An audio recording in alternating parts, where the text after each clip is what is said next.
Hello, lovely people, and welcome back to today's episode. I wanted to share with you how inherited family traumas can impact on your financial success. Okay, because so many people that I have worked with over the years, they've come to me because they've done so much money mindset work before, and they're still feeling like they're self-sabotaging. And perhaps this is you, perhaps you've done some work on your relationship with money, but yet there still always seems to be something that's getting in the way. So, what if I told you that your financial blueprints, i.e., your thoughts, your feelings, your emotions, your behaviors, your habits with money, were formed before you were even born, right? The traumas of our parents, the experiences of our grandparents can really deeply affect us and transfer to us through our DNA, right? We seem to have been created with almost this blue chip of pre-programmed beliefs and habits and thoughts and emotions and physical reactions to financial situations that we just can't explain. And when I started to do some work for myself on my own unconscious beliefs around money, it led me into this journey of discovery around somatics. Somatics is like how the body experiences and remembers experiences of personal and inherited traumas.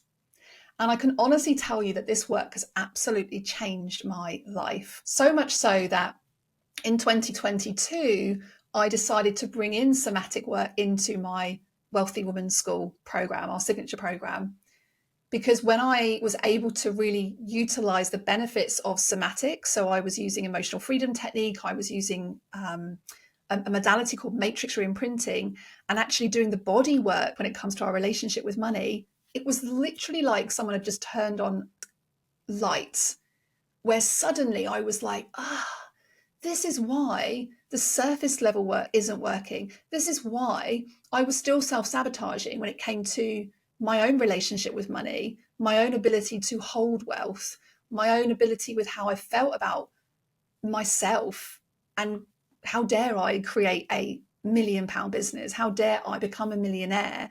How dare I be the first person in my family to earn this amount of money as a woman, right? And so I really wanted to share with you and give you a glimpse into what inherited family traumas are, why do they happen, the signs of inherited family trauma, why is it that some people suffer and some don't, and what can we do about it? Okay. Now, this episode is quite deep, right? So if you know that you have personal traumas and you feel like maybe this might trigger some things for you, just find a really nice centered place to listen to this episode. Okay. And I would love to just share with you, first of all, a little bit more about why is it that we have established our relationship with money before we were even born? Like, how does this even work, right? So when a trauma happens, and when I say the word trauma, guys, trauma is just a disruption to your nervous system. Okay. It doesn't necessarily have to be a significant trauma that you might think. For example, the death of a loved one, significant financial abuse or domestic abuse or physical abuse, right? That's often what people think about when they think of trauma. The trauma is just a disruption to the nervous system. And when this disruption occurs, it literally creates a chemical change in our bodies.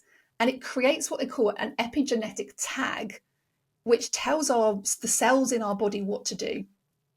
So we can become really sensitive to traumas because we learn from these things. We learn from these experiences, and our body becomes sensitive to alert us of when that trauma may happen again, right? So if our grandparents, for example, came from war times, then the traumas that they experience have been passed through to our generation because they've learned the skill set as a response to that trauma for quicker reaction times, for example, higher resilience. And that passes through to help us survive the traumas that they experienced. So interesting, right? But alongside that resilience, we've also inherited the stress response. We've inherited the response that the body feels that prepares us for a trauma that may never happen. right? It puts our body into the state of fight or flight, survival mode, right? You may have come across this in your work with money, where you feel this sense of loss, like someone's going to take this money away from you, or you feel like you're a bad person, you shouldn't hold this amount of money, right? And it could be because there's some inherited patterns there that have literally just been passed down epigenetically through the family generations. And the research shows us that this pattern can pass down through 3 generations. 3 generations share the same biological environments. And the work of Dr. Bruce Lipton, he refers to how a mother's emotions can be communicated directly to the fetus. And so one of the main contributors to our own financial success is our early relationship with our mothers, and how able we were to feel accepting of receiving love, her love, and this becomes a blueprint of how we receive wealth and abundance. Because when there's what they call a break in the bond between a mother and a child, if a mother's attention is pulled away, for example, at birth, for lots of given reasons, it can really affect the bond. And it can create this break in the bond where we feel like, oh, something's wrong with me, or I'm not good enough, or I don't matter, or a feeling of loneliness. And we carry these feelings of unworthiness from experience of this break in the bonds.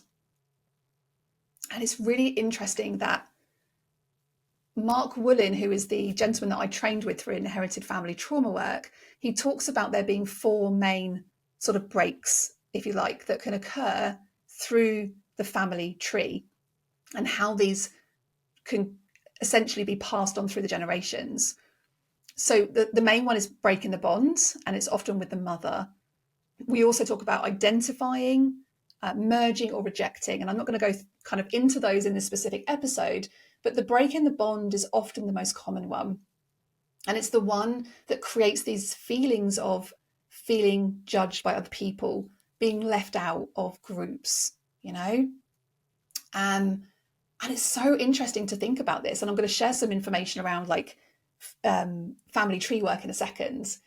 But often the signs that there could be some financial family inherited patterns there for you might be something that's repeated at the same age. Maybe you've had failures in your business or in your life, or significant events happen. And there can be literally an age repeat where something happened at the same age through the family tree. I actually discovered with a client recently who came over to Jersey and spent the day with me, and we did some work around this, and we discovered that there was an exact age for the female line through her family tree. At the age of 13, there was a significant trauma that happened through the last 6 generations. And the significant event that happened at age 13 was to do with significant sudden loss. And so for her at the age of 13, this experience was anchored into this repeated age of inherited family traumas. And the reason that it was being passed down the generations is because the prior generations weren't healing from these traumas. They weren't healing from them, so the patterns were just continuing. And it was interesting also to see the pattern that was also following through to her children at the age of 13. It was like this huge realization suddenly that she wasn't to blame for any of how she felt about money and herself. It was literally an inherited family trauma. So ages can repeat, events can repeat. Maybe there was your father or grandfather or great-grandfather who couldn't hold on to money. Maybe there was some significant loss or business events that happened.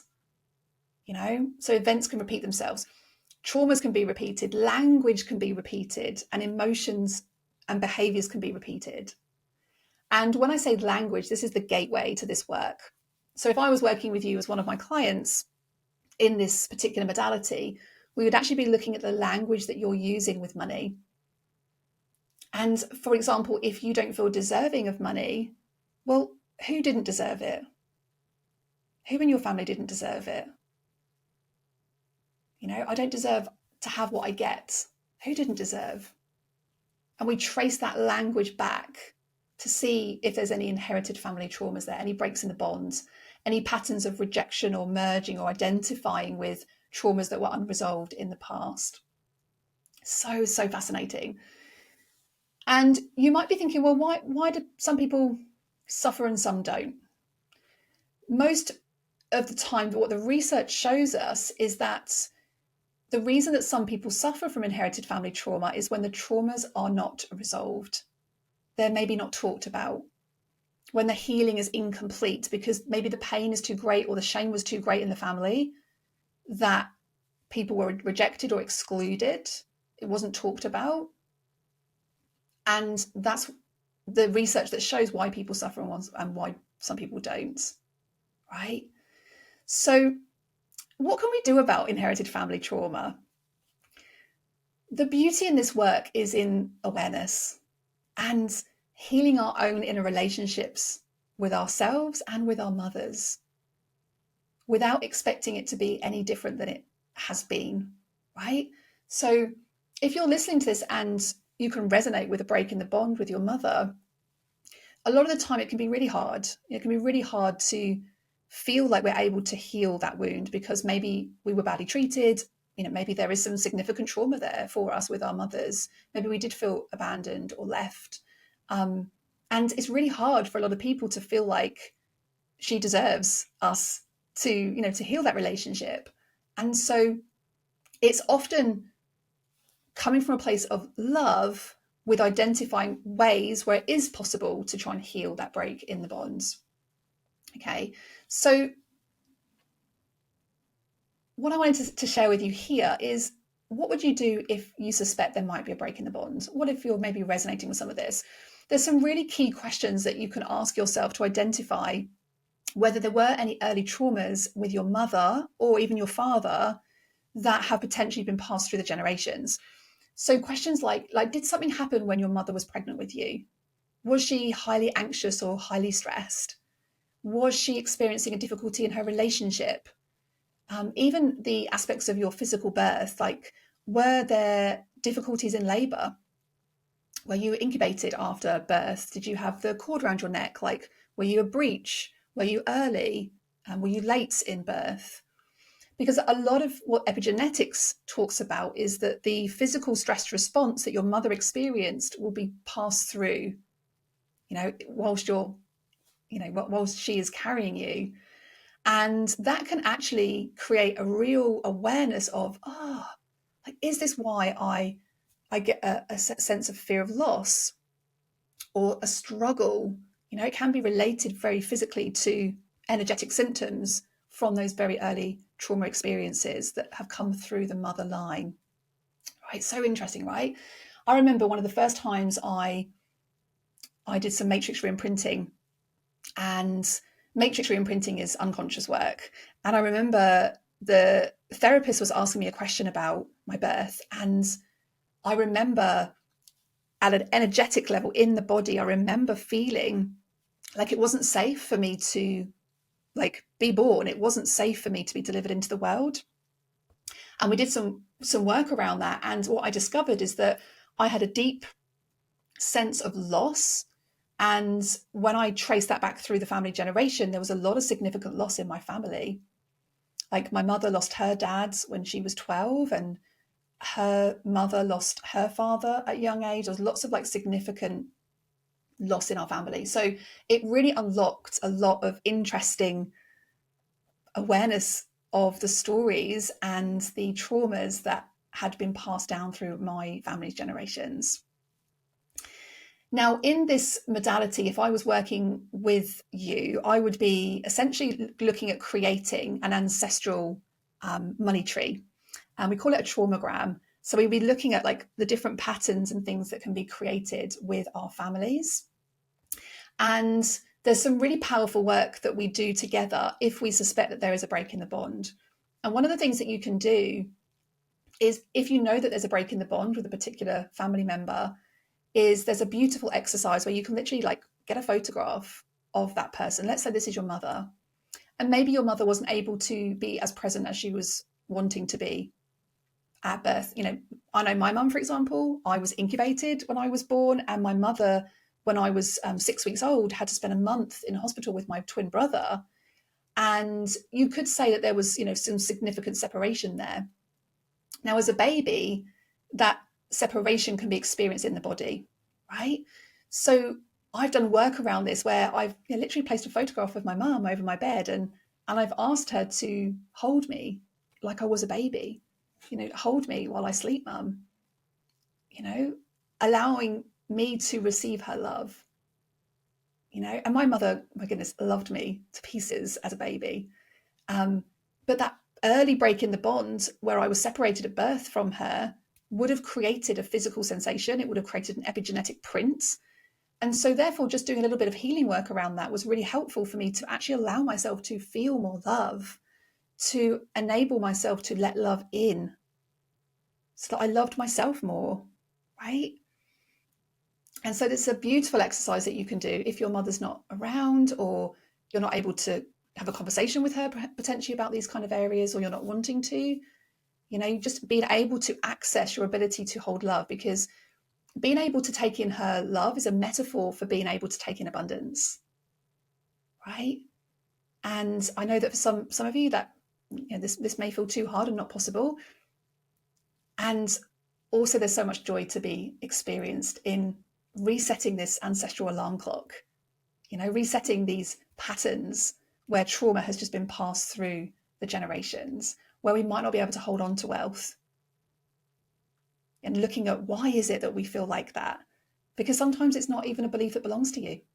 If you've inherited or attached to a belief that was your grandmother's or your grandfather's or your father's, then it's about creating that rebalance and energetically passing those beliefs back. Dad, this doesn't belong to me. Mum, this doesn't belong to me. This is your belief. This was your money story. This was your trauma. Because if we carried that through the epigenetics, we don't have to carry that anymore. And this is why I just love this work so much, because unresolved trauma in the family can stand in our own way of our own success. And being able to leave it in the past will create an opportunity to have more freedom and financial ease. And so many ways that people heal from doing this work is that in order to heal, we have to have positive experiences and then practice those new feelings associated with these positive experiences by creating those new neural pathways, those opportunities where we can create dopamine, serotonin, GABA. These are physical chemicals that will stimulate those feel-good transmitters. So the more we have these positive experiences and practice those new feelings associated with those positive experiences, then those positive experiences becomes the new blueprint. So what are these positive experiences? They're practices of self-love, of receiving comfort, receiving support. If you can practice asking for help more, that's going to expand your capacity to positively experience receiving support, receiving comfort. Maybe when you're sad, allowing someone to cuddle you or to give you affection. Feelings of compassion, feelings of gratitude, being grateful for what we already have. Feelings of love and kindness, feelings of mindfulness. I love helping to support clients with mindful money mapping, where you're just bringing some mindful awareness to your money. Anything that allows us to feel peace and joy is essentially a positive experience. And we need those positive experiences to feed our brain so that our nervous system can calm and it can regulate. Detaching from outcomes, just doing the practices. And because it feels right? Not because you want to achieve a specific outcome, but because it just feels right to do so. Connecting with those parts in your body that feel alone, to flood those parts of your body with love and kindness and compassion and gratitude. This is why I love the heart breathing that we bring into all of our programs. If you ever come on any of our retreats, come and join us in any of our online programs. We teach this work at every level because it's about getting you experiencing those positive experiences so that you can feel completely free of personal traumas and your own inherited family traumas, right? So I know this has been a little bit different on the podcast today and a little bit deep, and just go gentle with yourself. If there's anything that's brought up for you that you feel, has maybe triggered some things, then step into that place of love and compassion of yourself. Because I really believe that when we do this deep work, this deep and meaningful work, it can really unlock so much about our own identity. And if our identity is rooted in past family traumas or family beliefs, then that's how you're going to operate, right? So the identity piece is so, so exciting. You can probably hear my dog barking in the background now. So I'm going to head off. Do give me a shout or a contact if you want any support with this, guys. Just drop me an email, hello@catherinemorgan.com. And I will see you again on the show next week.